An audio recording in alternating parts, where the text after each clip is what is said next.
너무나 잘 아는 포도원의 비유입니다. 이 비유는 좀 쉽게 이해가 될 수 있지요.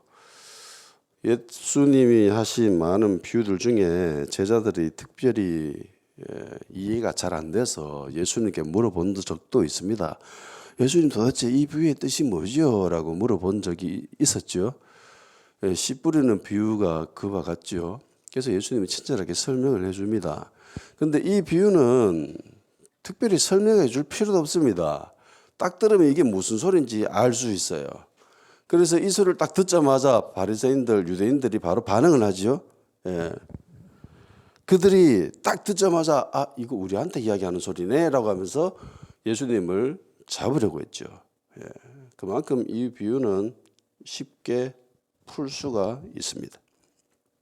자, 한 주인이 포도원을 만들었습니다. 근데 보통 이 경작지의 주인이 세를 줄 때, 소작인들에게 세를 줄 때 땅만 주지요. 예, 땅만 주고 그 땅을 가꾸고 뭐 보살피는 일은 소작농들이 합니다. 그건 소작농들의 몫이에요. 근데 이 주인이 약간 유별납니다. 땅을 주는 것에 그치는 것이 아니라 이미 그 땅에다가 포도나무를 심어놨어요. 그리고 포도나무를 심어놓은 것뿐만 아니라 울타리도 치고 그 포도즙 짜는 틀도 만들어 놓고 거다가 막루까지 만들어 놨습니다. 그러니까 소상동들이 할 수 있는 일은 그냥 포도나무만 잘 가꾸면 되는 거예요. 나머지 신경 쓸 필요가 없습니다. 너무나 이 포도원 주인이 멋지게 만들어 놓은 거예요. 최고의 포도원을 만들어 놓고 모든 것들을 다 구비해 놓고 자, 너희들은 와서 농사 지으면 돼. 농사만 지으면 돼. 이렇게 해 놓으셨습니다. 그리고 다른 나라에 가버리죠. 준 거는 아닙니다. 완전히 주는 것은 아니었어요. 세를 받고 이게 이미 그 농부들을 소작농들을 들다 놓고 이 계약을 할 때 너희들이 한 해 소출을 얼마 받으면 나한테 얼마 바쳐야 돼라고 미리 언지를 주고 이렇게 계약을 하고 그리고 다른 나라에 간 거예요. 농부들은 당연히 이건 이스라엘을 이야기하는 거죠. 그리고 포도원 주인은 당연히 하나님을 가리키고 있습니다. 하나님이 이스라엘에게 그 모든 좋은 것들을 이미 다 구비해 놓으시고 그리고 이스라엘 백성들을 거기에다가 그 땅에다가 심으셨습니다. 그래서 그 땅을 젖과 꿀이 흐르는 땅이라고 이야기합니다. 하나님은 이스라엘이 포도원을 경작하도록 해놓으셨죠. 이스라엘은 포도원만 잘 가꾸면 되는 겁니다. 대신에 공짜는 아니었어요. 일정한 세는 바쳐야 했습니다. 세금이라고도 할 수 있겠지요. 그러니까 일정한 소출만 주인에게 돌려주면은 나머지 그 소출할 한 그것으로 인해서 생계를 얼마든지 유지해 나갈 수 있는 거지요. 자, 그러면 하나님이 이스라엘에게 요구하신 세는 무엇이었을까요? 소출이 도대체 무엇이었을까? 이 부분은 뒤에서 한번 살펴봅시다. 자, 어쨌든 시간이 되었습니다. 주인은 그 소출 얼마를 받기 위해서 종을 보내죠. 세를 받는데 굳이 주인이 갈 필요는 없다 싶어서 종을 보냈습니다. 종만 보내도 충분히 그 소출의 얼마를 받아올 수 있을 거라고 생각을 했습니다. 근데 대부분의 유실수들은요, 이 과실을 맺기까지는 시간이 좀 걸려요. 사과나무 같은 경우는 3년이 지나야 됩니다. 제가 어릴 때 사과 농사 지어봐서 알거든요. 원나무가 있으면은 그 나무에다가 이렇게 젖을 붙여요. 이 가지를 젖 붙여 놓으면은 3년이 지나야 그 가지에서 열매가 맺습니다. 그리고 이제 수확을 할 수 있는 거예요. 3년 이상 지나야 제대로 된 열매를 수확할 수 있습니다. 포도나무도 마찬가지예요. 한 3년에서 4년 정도 지나야 제대로 이렇게 상품성을 유지하는, 발휘할 수 있는 그 열매를 수확할 수 있습니다. 올리브 나무는 7년이 지나야 제대로 된 열매를 수확할 수 있다고 합니다. 그러니까 주인이 포도원을 맡긴 지 최소 3년에서 4년은 지났다는 걸 알 수 있지요. 그래서 이 정도 지났으니까 충분히 제대로 된 열매가 맺혀지겠다 싶어서 보냈습니다. 종을 보냈습니다. 때가 된 거지요.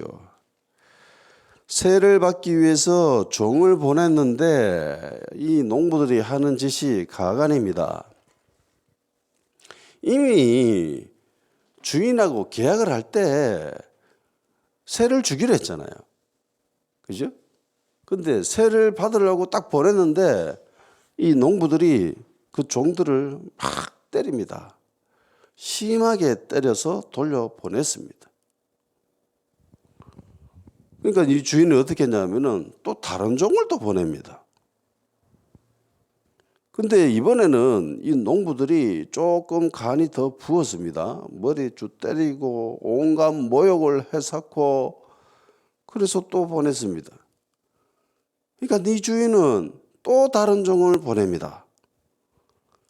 근데 이 농부들은 더 간땡이가 부었어요. 이면 죽여버리죠. 그러니까 주인은 더 많은 종을 보냈습니다. 그러니까 두드러 패고 험담하고 모욕하고 업신여기고 그리고 또 어떤 종은 죽여버리고.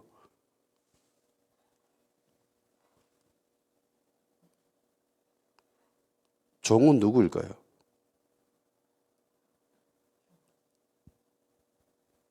선지자들이죠. 하나님이 보내신 사람, 선지자들이죠. 구약에 보면은 많은 선지자들이 이스라엘 백성에게 가서 하나님의 메시지를 전합니다. 하나님이 이스라엘과 유대에 보냈던 선지자들이었습니다. 똑같지요? 구약에 기록된 대로 그 수많은 선지자들을 이스라엘과 유대는 때리죠. 업신여기고 조롱하고 그리고 어떤 선지자들은 죽여버리죠. 그런데 하나같이 하나님은 계속 선지자들을 보내십니다. 여기 나오는 본문에 나오는 이 주인의 모습, 그러니까 아들을 보내기 전까지, 아들을 보내면서까지 주인의 마음이 어떤 것 같아요?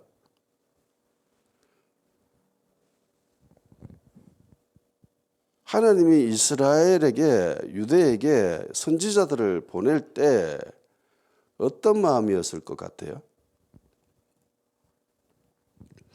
이 비유에 나오는 주인의 모습을 보면은 포도원 농부들을 향해서 화를 내고 있습니까? 아들이 죽임 당하기 전까지.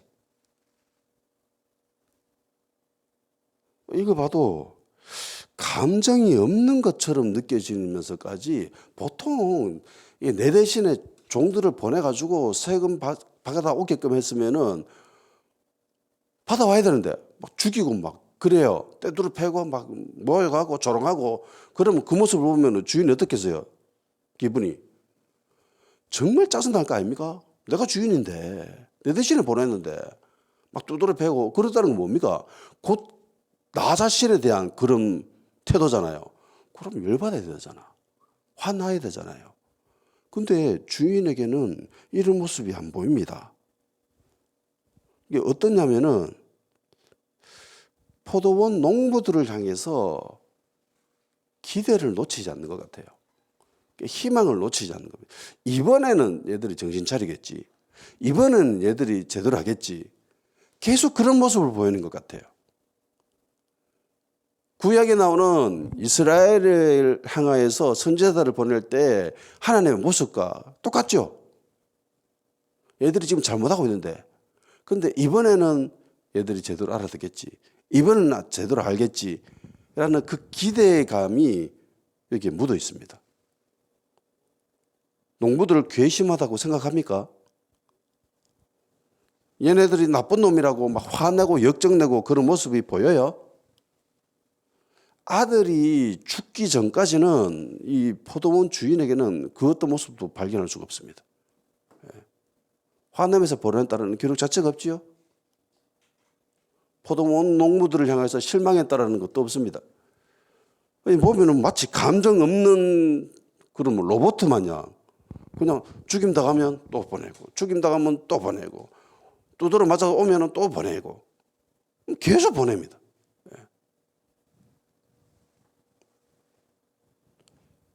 이거는 하나님의 모습인 거죠.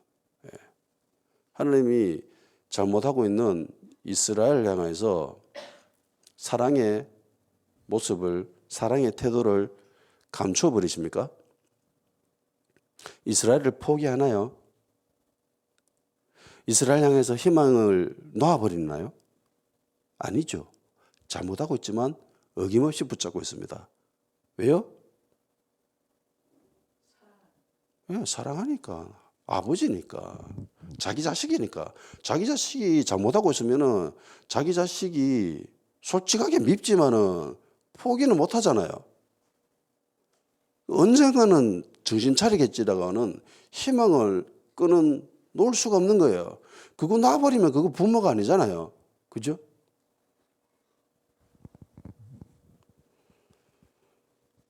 포도원 주인은 농부들에 대해서 실명하지 않습니다. 농부들을 향해서 여전히 애정의 끈을 놓지 않고 사랑스러운 모습을 보이면서 종들을 보냅니다. 보내다가 마지막에 더 이상 보낼 사람이 없어요. 보니까 아들이 한 명 있습니다. 보낼 사람이 없다는 것은 이때까지 종들을 다 보냈다는 거죠. 다 보냈는데 종들이 다 하나같이 이제는 더 이상 보낼 수 있는 만한 조건이나 상황이나 여건이 안 됩니다. 갈 수 있는 사람이 있나 싶어서 둘러보니까 한 사람이 있어요. 자기 사랑하는 아들이었습니다. 아들을 보내면서까지 이 주인이 가지고 있는 생각, 태도를 보세요. 이번에는 얘네들이 나를 존경하겠지 라고 하면서 보내는 거예요. 화내는 모습이 없잖아요. 역정내는 모습이 없지 않습니까? 얘네들 향해서 뭐 기대감을 저버리거나 뭐 포기하거나 이런 모습이 없습니다. 여전히 기대를 가지고 이번에는 내 아들을 존대하리라 이러면서 보내는 거예요. 그러니까 농부들에게는 이것이 마지막 기회였던 거죠. 마지막 찬스였습니다. 라스트 찬스였는데 근데 어김없이 이들은 완악한 태도를 보입니다. 아들을 죽여버리죠. 그리고 이 아들을 죽이면서 얘네들이 이런 소리를 합니다. 7절에 이렇게 되어 있습니다. 그 농부들이 서로 말하되 이는 상속자니 자 죽이자. 그러면 그 유산이 우리 것이 되리라. 그러면서 죽여버렸습니다.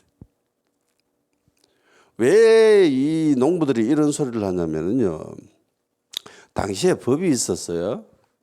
그게 어떤 법이냐면은 이 주인이 소출을 3년 동안 받아가지 않거나 혹은 그 주인의 상속자가 없으면 그 경작지는 소작농들의 것이 됩니다. 자, 계속 보내죠. 3년 넘도록 보냈겠지요. 계속 주인이 지금 여기 보낸 것만 해도 지금 3번 아닙니까? 3번 이상이잖아요. 그러니까 3년이 훨씬 지났어요. 3년 넘도록 소출을 받아가지 못했습니다. 조건 하나가 성립됐죠. 이걸로도 소작농의 것이 될 수 있습니다. 자, 두 번째, 상속자를 보냈습니다. 안 그러면 이 포도원이 상속자의 것이 되는데 이번에는 이 상속자를 죽여버렸습니다.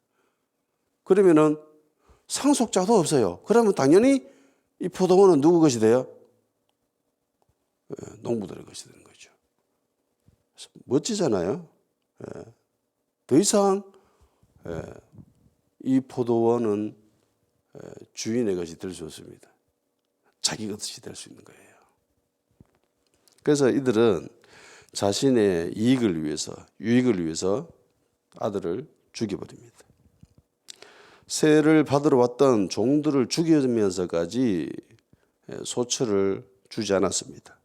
그리고 이제는 상속자도 없습니다.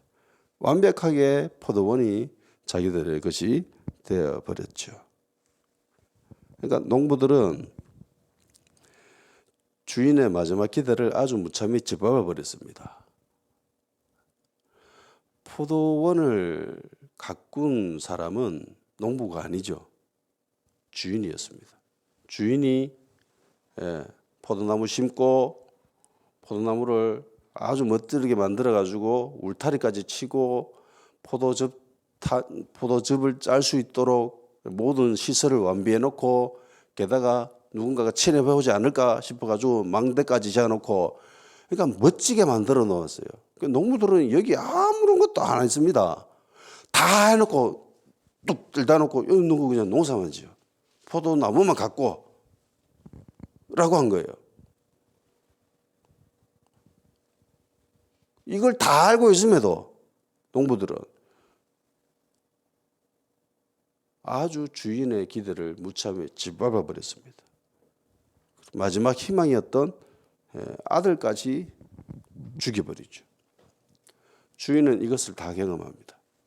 자기가 수고해서 포도원을 만들었고 그리고 농부들을 데려다 놓고 기약을 하면서 어떻게 해야 되는지 이야기도 다 해줬고 그리고 종들을 보내면서 세를 받으라고 했는데 종들이 계속 죽어나갑니다. 두드러 맞고 업신여기고 조롱하고 그 모든 것들을 다 경험했습니다. 그리고 마지막 아들을 보냈는데 아들까지 죽여버리죠. 포도원 주인이 드디어 화가 났습니다. 그래서 예수님 묻죠. 그러면 주인이 어떻게 하겠느냐? 와서 농부들을 다 죽여버리고 그 포도원을 다른 사람에게 주지 않겠느냐?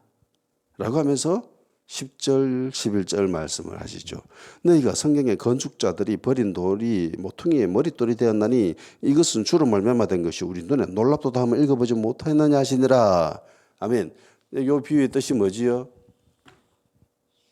포도 농부들을 다 죽여버린다는 것이 어떤 의미일까요? 포도원을 다른 사람에게 준다는 것은 어떤 의미죠? 복음이 이방인에게로 흘러간다는 거죠. 그죠? 건축자의 버린 돌, 모퉁이의 머릿돌. 그 모퉁이의 머릿돌이 되면 다른 벽이 또 만들어집니다. 그 벽이 이방인의 성벽이겠죠. 이 아들은 바로 예수 그리스도입니다. 우리가 알고 있듯이 이 아들은 예수 그리스도이죠. 예수 그리스도를 하나님이 보내셨죠. 자신이 사랑하는 독생자 아들인 예수님을 보내셨습니다. 이 땅에. 왜요? 요한복음 3장 16절 하나님이 세상을 이처럼 사랑하사 독생자를 주셨나니. 하나님이 독생자를 왜 주셨다고요? 사랑해서. 포도원 주인이 농부들에게 종을 왜 보냈죠? 사랑해서. 기대를 놓지 못한 거죠. 사랑해서. 선지자를 그토록 많이 죽였는데도 불구하고 하나님은 이스라엘 백성들을 사랑하셨습니다. 그래서 보내셨습니다. 이는 그를 믿는 자마다 멸망하지 않고 영생을 얻게 하려 하십니다. 그래서 보냈습니다. 포도원 주인은 농부들을 사랑했습니다. 그래서 사랑하는 아들을 보내면서까지 이번에는 나를 제대로 알겠지라는 기대를 하면서 보냈습니다. 근데 농부들은 포도원 주인의 마음하고는 아무 상관이 없습니다.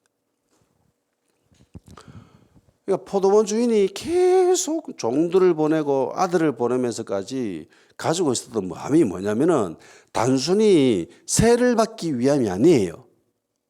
얘네들이 나를 알아주겠지. 그러니까 주인의 마음을 알기를 원했던 거예요. 그 포도원을 누가 만들었는지, 누가 데리고 와가지고 너희들을 거기다가 데려다 놓고 포도원을 가꾸라고 명령했는지 일부만 내면 되는 거예요. 그럼 나머지는 그거 가지고 잘 먹고 잘 살면 그만입니다. 간섭 안 하잖아요. 먼 나라에 갔습니다. 일하는데 사장이 계속 옆에서 쳐다보고 있으면은 그 일하는데 굉장히 좀 거시기 합니다. 굉장히 눈치 보이고요. 그래요. 근데 일하는데 다 맡겨놓고 야 네가 100% 책임져. 그리고 네가 숙에서 얻은 거 그거 한 10분의 1만 나한테 주면 돼. 그리고 나머지 네가 다 알아서 해. 네가 다 해. 라고 하면은 그 일하는 사람 입장에서는 얼마나 재미나겠어요. 정말 신나게 일하겠죠. 눈치 안 보고 마음껏 자유롭게 마치 자기 것인 것처럼 그렇게 할 수 있습니다. 그 주인도 맡겨놓고 다른 나라 가버렸어요. 일정한 세만 바치면은 터치를 안 해요. 얼마나 자유롭게 일할 수 있습니까? 그러니까 주인은 마음을 알기를 원했던 거예요. 근데 농부들은 주인의 마음하고는 전혀 상관이 없죠. 농부들은 주인의 마음을 생각할 일도 안 보입니다. 아예 관심이 없어요. 주인이 어떤 마음인지 전혀 생각이 없습니다. 이 농부들이 가지고 있는 생각, 이 본문에 나오는 모습으로도 알 수 있지만은 7절에 이야기하잖아요. 상속자니 죽여버리자. 그러면 그 유산이 우리게 된다. 우리 것이 된다. 그러니까 주인이 아들을 잃어버린 그 마음은 상관없죠. 예, 사람 죽이는 거 뭐 상관없습니다. 사람 두드러 패고 막 모욕하고 침뱉고 이거 아무 느낌 없어요. 오로지 얘네들이 관심 있는 것은 딱 하나죠. 이익, 자기들의 유익. 요것만 관심이 있습니다. 다른 거는 관심이 없어요. 그러니까 얘네들이 궁극적으로 심판받는 이유는 요것 때문입니다. 하나님의 마음을 전혀 신경 쓰지 않아요. 관심이 없다는 겁니다. 오로지 자기 이익, 유익에만 관심이 있었다는 겁니다. 오늘날 교회의 성도들의 모습 어떨까요? 하나님의 마음에 관심이 있을까요? 아니면 자기의 이익에만 관심이 있을까요? 비율이 어느 정도 된다고 생각하십니까? 믿기로는 교회에 오는 사람이라면 그리스도인이라면은 자기 이익하고는 상관이 없어야 되죠. 하나님 마음에 정신 팔려 있어야 됩니다. 그죠? 그런데 실상은 그렇지 않지요. 네, 그렇지 않습니다.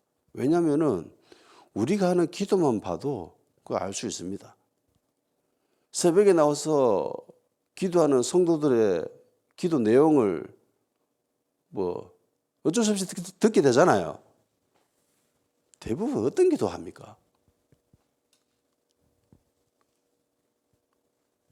하나님 나라, 하나님의 마음 그걸 헤아리는 그런 기도인가요? 아니면은 자기가 좀 더 이 땅에서 행복하기를 바라는 자기의 유익을 위해 자기의 이익을 위한 기도가 더 많은가요? 솔직하게 그게 더 많잖아요. 후자가 훨씬 많습니다.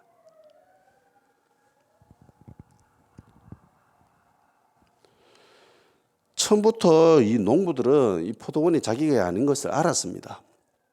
자기들이 포도원을 가꾸는데 어떤 수고도 하지 않았거든요. 그리고 세를 바쳐야 되는 것도 알고 시작했습니다. 그런데 세 받으러 온 종들을 멸시하고 때리고 죽여버렸습니다. 마지막 상속자인 아들마저 죽여버렸습니다. 이 예수님이 비유로 말씀하신 거잖아요. 그런데 예수님이 십자가에 달리시기 전입니다. 그걸 제자들한테 이야기하기도 전이에요. 근데 예수님은 이 말씀을 이야기하십니다. 그러니까 미리 예수님이 자기가 어떻게 될 것인가에 대해서 알고 계셨던 거죠. 이 비유를 통해서 자신이 어떻게 될 것인가에 대해서 알고 계셨습니다. 유대인들에게 죽임을 당한다는 거 주님은 알아셨습니다. 주님은 자신이 이들에게 죽임당한 걸 아심에도 불구하고 예수님은 포도원의 주인처럼 이들을 사랑합니다. 이들을 아끼시고 마지막까지 그들을 위해서 기도하시잖아요. 누가복음 23장 44절에 이에 예수께서 이르시되 아버지 저들을 사하여 주옵소서 자기들이 하는 것을 알지 못함이니이다 하시더라. 십자가에 달려서 숨이 꼴깍꼴깍 하면서 죽는 그 순간까지 예수님 뭐라고 하십니까? 하나님, 자들은 자기들이 지금 뭐 하고 있는지 모릅니다. 그러니까 용서해 주세요. 그러니까 예수님은 사랑하시죠. 피조물에게 죽임을 당하는데 그 순간에서도 예수님은 그들을 사랑하고 계십니다. 이게 진짜 사랑에 미친 사람 아닙니까? 이게 포도원의 주인인 거예요. 포도원 주인의 모습하고 똑같은 거죠. 내 대신에 종들 보내고 내 대신에 아들 보냈는데 죽여요. 때리고 막 험담하고 모욕하고 그런데도 계속 사랑하고 있잖아요. 이스라엘을 포도에 비유하는 이런 모습은 이 본문뿐만이 아니죠. 성경 여러 군데서 포도와 이 이스라엘에 관한 이야기들은 많이 등장합니다. 그리고 이 본문과 매우 유사한 장면이 등장하는 곳이 이사야 5장입니다. 다 같이 이사야 5장을 한번 볼까요?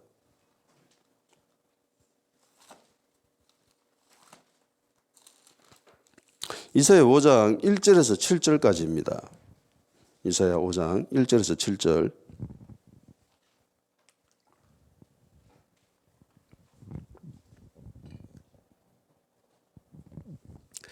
자, 읽어보겠습니다. 시작. 나는 내가 사랑하는 자를 위하여 노래하되 내가 사랑하는 자의 포도원을 노래하리라. 내가 사랑하는 자에게 포도원이 있으며 심히 기름진 산에로다. 땅을 파서 돌을 제하고 극상품 포도나무를 심었도다. 그 중에 망대를 세웠고 또 그 안에 술틀을 팠도다. 좋은 포도 맺기를 바랐더니 들포도를 맺었도다. 예루살렘 주민과 유다 사람들아 구하노니 이제 나와 내 포도원 사이에서 사리를 판단하라. 내가 내 포도원을 위하여 행한 것 외에 무엇을 더할 것이 있으랴. 내가 좋은 포도 맺기를 기다렸거늘 들포도를 맺으면 어찌 됨인고. 이제 내가 내 포도원을 어떻게 행할지를 너희에게 이르리라. 내가 그 울타리를 걷어 먹힘을 당하게 하며 그 담을 헐어 짓밟히게 할 것이요. 내가 그것을 황폐하게 하리니 다시는 가지를 자름이나 묵을 돋우지 못하여 찔레와 가시가 날 것이며 내가 또 구름에게 명하여 그 위에 비를 내리지 못하게 하리라 하셨으니 무릇 만군의 여호와의 포도원은 이스라엘 족속이요 그가 기뻐하시는 나무는 유다 사람이라. 그들에게 정의를 바라셨더니 도리어 포악이요 그들에게 공의를 바라셨더니 도리어 부르짖음이었도다. 아멘. 본문과 매우 유사한 장면이 등장하지요. 포도원을 가꾸는데 주인이 다 하지요. 똑같이 주인이 다 합니다. 그리고 이 주인은 딱 하나 원하고 있습니다. 이 정도 해놨으면 최고로 좋은 포도 열매가 맺혀야 될 거야. 이거 당연한 거야. 자연스럽게 그 극상품 포도를 기대합니다. 근데 희한하게 들포도가 맺혔다고 하죠. 그러니까 상품으로 취급할 수 없는 그런 얼토당도 않는 포도가 맺혔던 거예요. 그리고 7절에서는 상세하게 이 비유에 대해서 설명해 주고 있습니다. 상품 포도나무가 뭔지, 포도는 누군지, 들포도가 뭔지 거기에 대해서 설명을 하고 있죠. 포도는 유대죠. 포도나무는 유대입니다. 그리고 주인은 당연히 하나님이고 좋은 극상품 포도는 정의와 공의다라고 하지요. 근데 들포도는 포악이라고 합니다. 사람들을 고통스럽게 하는 것, 폭력과 살인, 이게 들포도입니다. 그래서 하나님이 이 포도원을 황폐하게 만들어 버리신다라고 했죠. 자, 본문으로 돌아와서 아까 했던 질문을 한번 해봅시다. 주인이 바랐던 새는 뭘까요?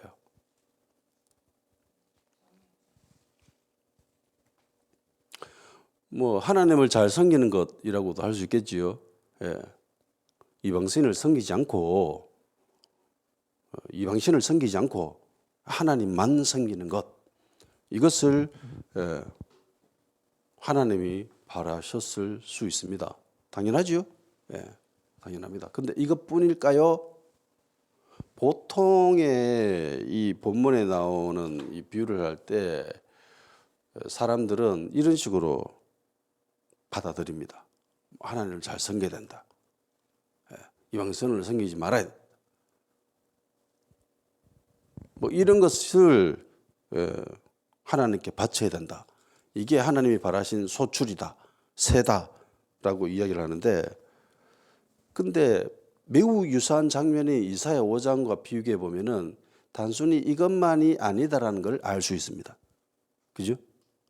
자, 신앙적인 면과 그리고 삶 속에서의 면을 살펴보면은 신앙적인 열매가 있어야 되죠.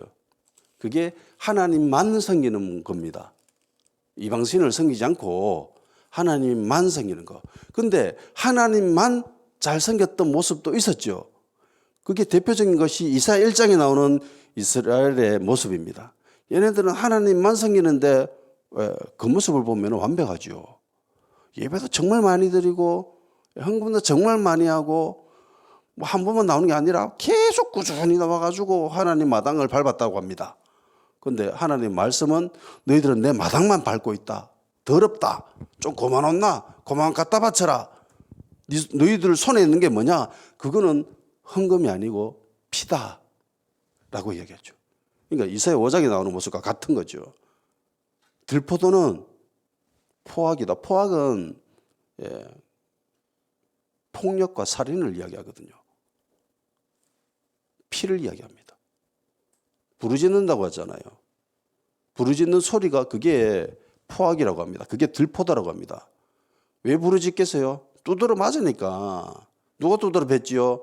유대인들 두드러 패니까 아파가지고 부르짖었던 거예요. 죽이니까 슬퍼서 부르짖었던 겁니다. 소돔과 고모라를 하나님이 왜 멸하셨어요? 마지막 천사가 하는 말이 그겁니다. 하나님 말씀하시는 말이 그거예요. 부르짖는 소리가 들린다. 땅에서 부르짖는 소리가 들린다. 무엇 때문에 부르짖었어요? 두드러 패니까, 죽으니까 슬프고 아프고 고통스러워서 정의가 공의가 없어가지고 소돔과 고모라를 하나님이 멸하셨다고 합니다. 그러면서 하나님이 아브라함에 요구하시는 게 그거예요. 내가 너를 부른 이유는 정의와 공의를 행하기 위함이다. 그러니까 열매라고 하면은 두 가지 모습이 다 있어야 되는 겁니다.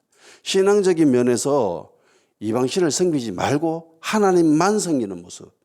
그런데 하나님은 이것만으로 만족하시지 않으세요. 끊임없이 구약과 신약에서 하나님이 말씀하시는 것은 정의와 공의. 이사야 5장에 나오는 이 모습, 좋은 포도는 정의와 공의지요. 정의와 공의입니다. 그러니까 그리스도인들이 이 땅에서 열매를 맺어야 된다는 것은 신앙적인 면에서 그런 열매도 맞습니다.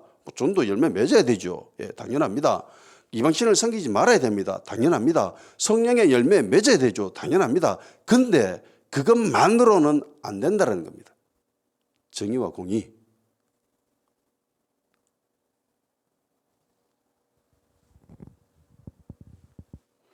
구약에 등장했던 수많은 선지자들의 모습을 보세요. 그들이 외쳤던 부르짖음이 뭡니까? 너희들이 왜 하나님을 섬기지 않고 이방신을 섬기느냐? 이것 때문에 부르짖었죠. 외쳤죠. 그리고 또 외치는 또 하나의 주제가 그거죠. 정의와 공의입니다.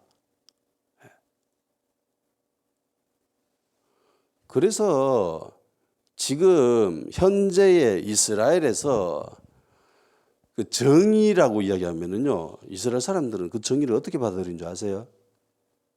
우리는 정의라고 하면은 뭔가 이렇게 올곧은 거, 이 정의라는 말 자체가 이 곧다라는 뜻입니다. 히브리어로. 똑바르다. 구부러지지 않았다.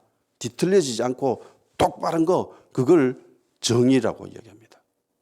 그러니까 우리는 약간 이런 개념이 있습니다. 근데 그 수많은 세월을 지나고 하나님으로부터의 그런 외침을 들었던 이스라엘은 정의를 뭐라고 생각하는 줄 압니까? 정의 딱 이야기하면은 이스라엘은 뭐라고 생각하는 줄 압니까? 어떤 이미지를 떠오르는지 아십니까? 구제입니다.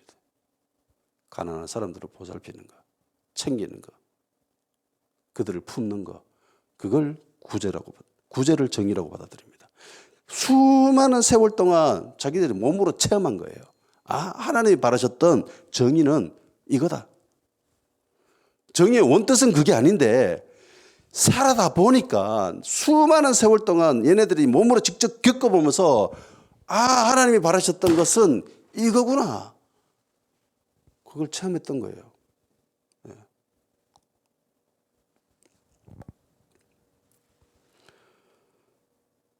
포도원 주인은 종들을 보냈습니다. 소출을 받아와야 했습니다. 근데 이들은 농부들한테 두드러 맞았습니다. 업신여김을 당하고 조롱당하고 멸시당하고 그리고 죽임을 당했습니다. 농부들이 소출을 안 주려고 죽였죠. 아들을 죽이면서까지 얘네들이 하는 말이 그거잖아요. 이제 이거는 완벽하게 우리 거다. 완벽하다.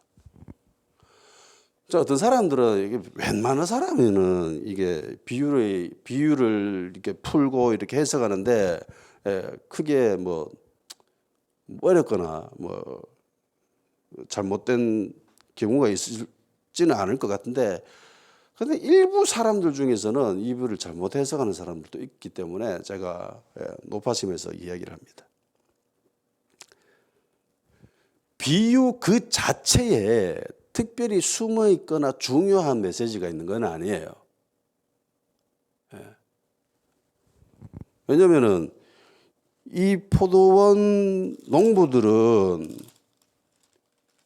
이 아들이 상속자인 걸 알지요. 그래서 어떤 사람들은 이거를 이게 예수님을 이야기하는 거구나 이러면서 비유를 풀면서 그러니까 유대인들은 예수님을 죽이면서 예수님이 하나님의 아들인 것을 알았다. 알면서 죽였다. 라고 해석할 수도 있겠죠. 근데 그거는 아니에요. 아는 사람도 있었지만은 대부분 사람들은 그걸 몰랐습니다. 알았으면 예수님을 십자가에 못 박아 죽이자라고 이야기하지 않았어요. 왜냐하면 나중에 사도행전에 보면은 베드로가 백성들한테 설교하잖아요. 너희들이 죄 없는 사람을 죽였다. 그러니까 얘네들이 뭐라고 합니까? 어떤 반응을 봅니까? 그러면 이제 우리가 어떻게 하노? 지가 잘못했다는 거 알았는 거예요. 이거 모르고 했다는 거야. 이게 하나님의 아들인 것을 알면서까지 얘네들이 죽였다라고 이렇게 해석을 하면 안 돼요. 비유는 무엇이 중요하냐면은 어떤 상황 가운데 이 비유를 했는가입니다. 이게 중요해요. 이게. 그러니까 이거는 약간 신학적인 이야기인데 이 시편을 해석을 할 때 시편 그 자체 그 본문 그 말씀 그 자체를 해석하는 것도 중요합니다. 근데 시편에 있어서 진짜 중요한 거는요. 시편의 편집입니다.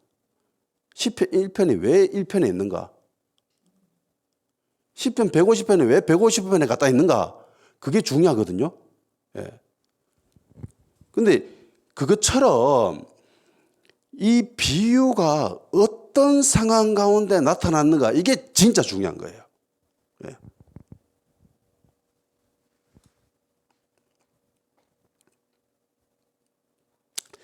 중요한 것은 이 농부들이 왜 예수님을 죽였는가, 아들을 왜 죽였는가, 요거는 자기들의 유익 때문이죠. 죽여버리면 상속자가 없으니까 이거 자기들의 것이잖아요. 아까 제가 법에 대해서 이야기했잖아요. 두 가지 조건이 다 성립되는 거예요. 그러면은 이 포도원은 완벽하게 자기들의 것이 되는 거죠. 자기들의 유익 때문에, 자기들의 이익 때문에 죽여버렸다는 거예요. 그죠? 이걸 이야기하기 위해서 한 거예요. 해서 예수님을 왜 죽였는가? 자기들의 이익 때문에 죽였습니다. 이게 요한복음 11장에 나옵니다. 11장 47절 52절 제가 읽어드릴게요. 이에 대제사장들과 바리새인들이 공회를 모으고 이르되 이 사람이 많은 표적을 행하니 우리가 어떻게 하겠느냐. 만일 그를 이대로 두면 모든 사람이 그를 믿을 것이요. 그리고 로마인들이 와서 우리 땅과 민족을 빼앗아가리라 하니 그 중에 한 사람 그해 대제사장인 가야바가 그들에게 말하되 너희가 아무것도 알지 못하는도다. 한 사람이 백성을 위하여 죽어서 온 민족이 망하지 않게 되는 것이 너희에게 유익한 줄을 생각하지 아니하는도다 하였으니 이 말은 스스로 함이 아니요 그 해의 대제사장이므로 예수께서 그 민족을 위하시고 또 그 민족만 위할 뿐 아니라 흩어진 하나님의 자녀를 모아 하나가 되게 하기 위하여 죽으실 것을 미리 말함이러라. 그러니까 예수님의 이 모습, 이 태도를 가만히 놓으면 이 계속 커져가지고 일이 커지게 되면 나중에 로마가 와서 우리가 가지고 있던 이 모든 것들을 다 빼앗아간다. 그러니까 자기들의 유익을 지키기 위해서, 이익을 지키기 위해서 야, 죽여버리면 되잖아. 한 사람만 죽여버리면 우리는 안전해. 우리의 이익을 지킬 수 있어. 누가 이야기했다고요? 대제사장인 가야바가. 그러니까 이 가야바, 이 개인 한 사람 이야기한 게 아니다라고 성경은 기록하고 있습니다.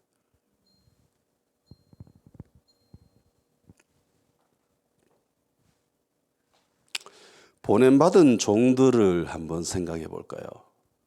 자, 보냄받은 종들의 입장으로 한번 가봅시다. 처음 갔던 종은 어떤 생각을 했겠어요? 주인이 가가지고 내 저 포도원 예전에 지어놓은 정말 멋지게 지어놓은 거였는데 지금 한 4년 정도 지났는데 그 새 받기로 했거든. 가서 새 좀 받아온나? 라고 하면서 보냈습니다. 종은 어떤 생각을 가지고 왔을까요? 당연히 새 받을 줄 알았겠죠. 당연히 새 받을 줄 알았겠죠. 세금 줄 줄 알았죠. 가면 우리도 월세 꼬박꼬박 내잖아요. 시간 되면은, 때 되면은 꼬박꼬박 월세 냅니다. 당연히 내야 되거든. 내게 아니니까. 세를 내야 되는 거죠.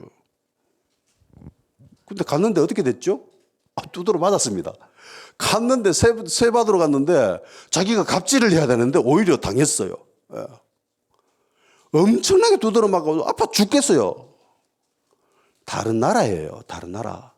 가는데 얼마나 멀었겠어요. 그래 먼 데까지 가갔는데 정말 엄청 두드러 맞았습니다. 오는데 겨우겨우 왔습니다.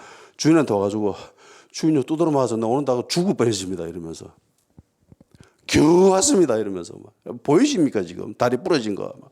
다리 부러져서 쩔뚝쩔뚝거리면서 왔습니다. 이러면서 그래 아이고 고생했다 이러면서 쭉 살펴봅니다. 그럼 이번에 네 한번 가볼래? 이러면 데리고 한번 갔다 온나? 니는 안 되겠나? 이러면서 보니까 덩치도 좀 있고 인상도 험하게 생겼는데 가면 좀 줄 거야 이러면서 보냈습니다. 약간은 의심이 되지만 자기가 인상이 좀 험하다라는 거, 덩치가 있다라는 걸 믿고 갔습니다. 근데 어떻게 했죠? 머리 때리고 조롱하고 침 뱉고 옷 뺏겨버리고 엄청 또 두드러 맞고 왔습니다. 옛날 사람들은 이 멸시받고 조롱받는 게 이게 엄청나게 큰 모욕이었거든요. 죽는 것보다 이게 더 큰 모욕이었습니다. 이게 우리나라 예전의 모습에도 있잖아요. 이렇게 보냈는데 수염 절반만 깎아서 돌려보내버리면 이건 조롱당한 거거든요. 얼굴 두고 다닐 수가 없습니다. 옛날에는 명예를 굉장히 중요시 여겼잖아요. 조롱하고 이러면 보내버렸어요. 오는데 두드러 맞았죠. 조롱당했지요. 수염 깎임 당해 너무 쪽팔립니다. 와가지고 또 주인한테 이야기합니다. 주인죠, 내가 이래 당했습니다. 아이고 고생했다 이러면서 주인이 애들이 잘 몰라서 그럴 수도 있다 이러면서 또 종을 또 보냅니다. 이번 니는 받아올 수 있겠다 이러면서 또 보냈습니다. 근데 어떻게 했죠? 죽여버렸습니다. 아무리 기다려도 애가 안 와요. 야, 왜 안 온다, 야, 아가. 우회했노? 이러면서. 가서 살펴봐라. 이러면서 사람 보냈는데 와가지고 이야기합니다. 죽었는데요. 아이고야, 우리 한우야를. 또 살펴봅니다. 또 보냅니다. 또 죽었습니다. 또 보냅니다. 또 죽었습니다. 쓱 살펴봅니다. 이번에 가야 될 사람이 내다라고 생각을 해보세요. 이번에 내가 가야 돼. 이때까지 친구처럼 지냈고 한 가족처럼 지냈잖아요. 주인의 그늘 안에서 식구처럼 같이 있었습니다. 한 식구예요. 종들은. 한 식구 있는데 얘네들이 죽고 두드러 맞고 막 의심여기고 막 그럽니다. 며칠 전까지 막 같이 살고 이랬는데 밥 먹고 이야기하고 그러고 있었는데 죽었어요. 얼마나 가슴이 아플까요? 근데 이번엔 내가 가야 됩니다. 어떨 것 같아요? 기분이 어떨 것 같습니까?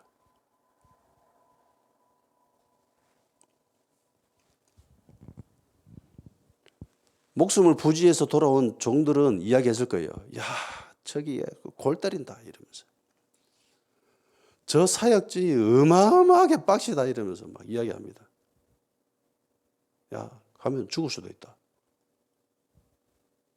실제로 죽었고 그 이야기를 직접 듣고 눈으로 보고 그랬습니다. 기분이 어떨 것 같아요?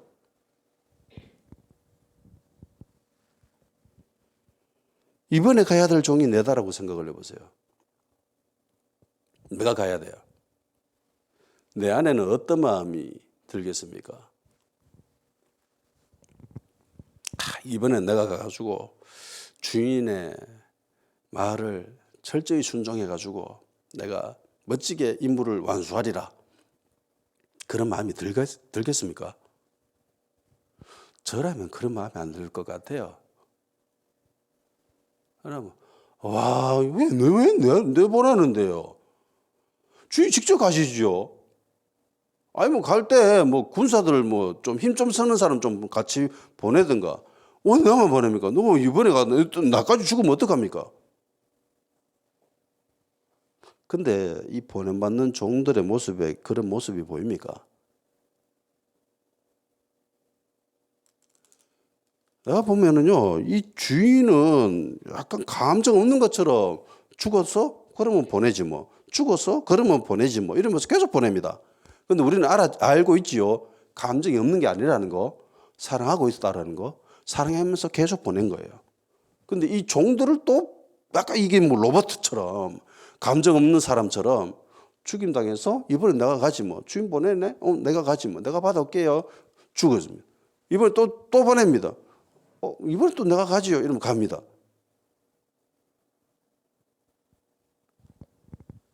마치 감정 없는 로봇처럼 이러고 있습니다. 근데 얘네들이 진짜 감정이 없는 거예요. 이 종들이 누구라고 했습니까?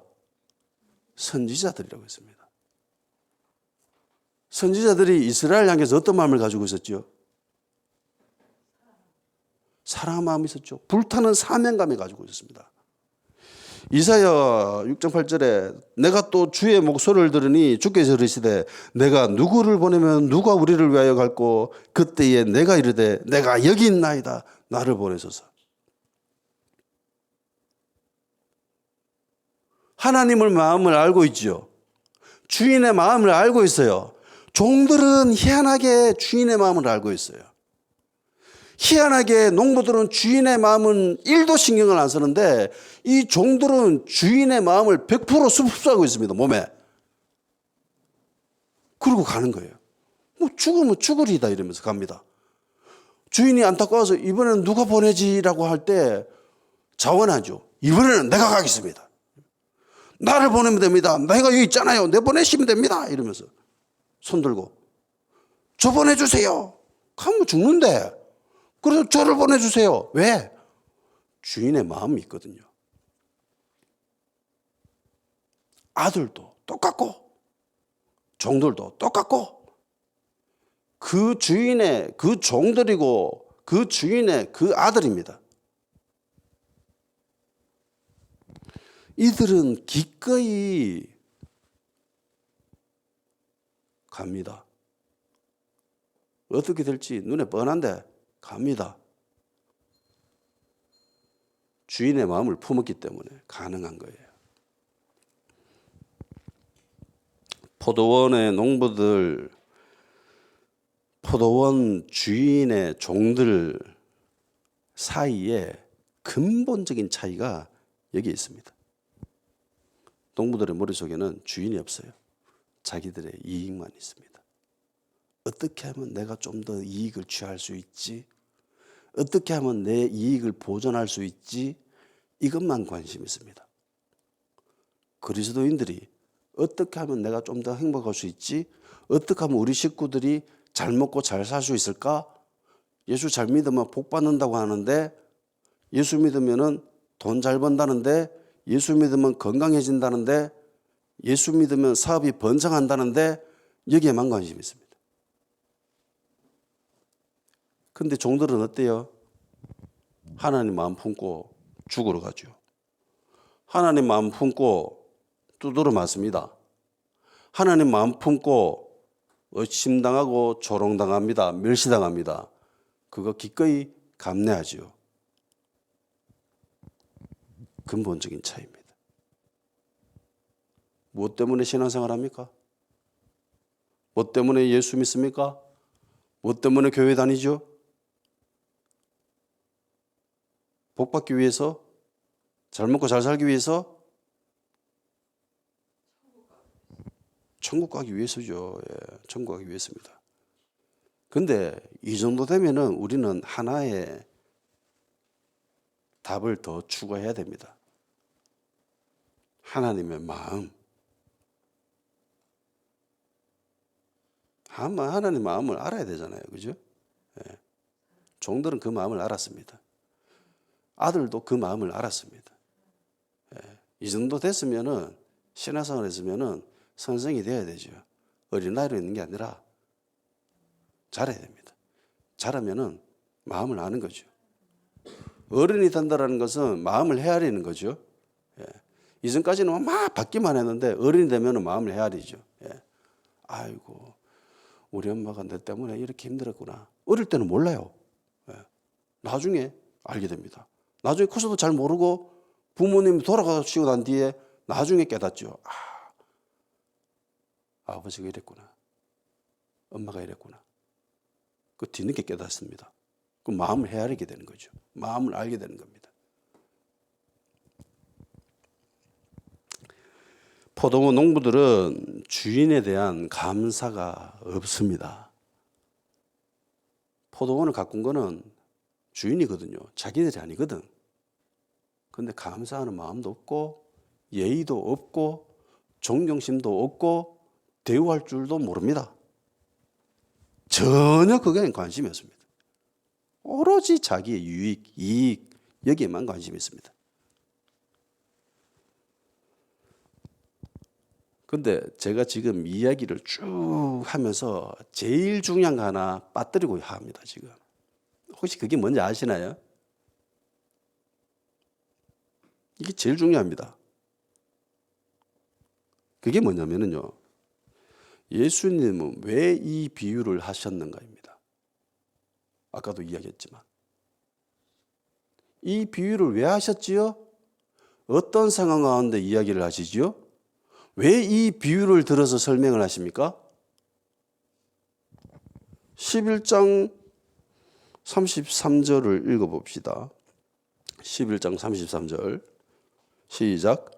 이에 예수께 대답하여 이르되 우리가 알지 못하노라 하니 예수께서 이르시되 나도 무슨 권리로 이런 일을 하는지 너에게 이르지 아니하리라 하시니라. 1절에 예수께서 비유로 그들에게 말씀하시되. 자, 이 포도원의 비유는 뭐 때문에 나온 겁니까?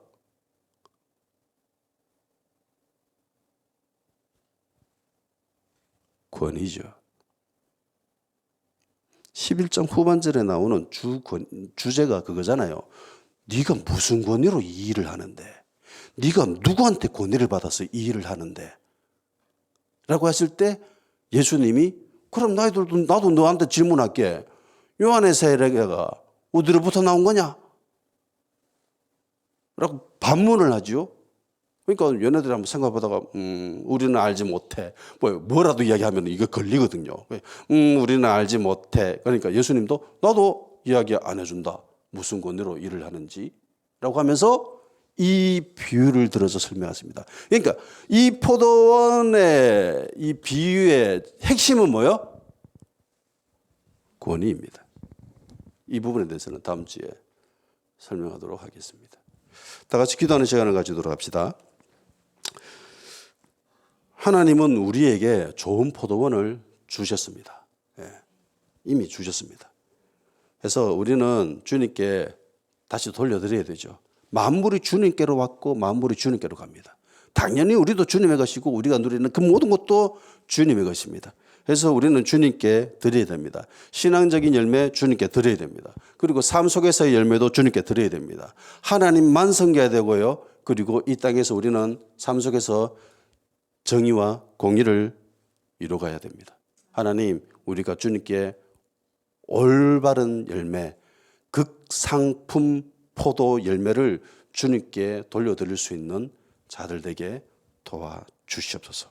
그리고 포도원 주인이 보낸 종의 마음, 그 아들의 마음 한 가지였습니다. 주인의 마음을 품는 것. 하나님, 우리에게도 하나님 마음을 품을 수 있게 해주십시오. 예수님의 마음을 품을 수 있게 하여 주시옵소서. 업신여기고 때리고 비웃고 조롱하여도 사랑으로 품을 수 있는 그리스도인이 될 수 있도록 성령님 도와주시옵소서. 다 같이 기도하도록 합시다.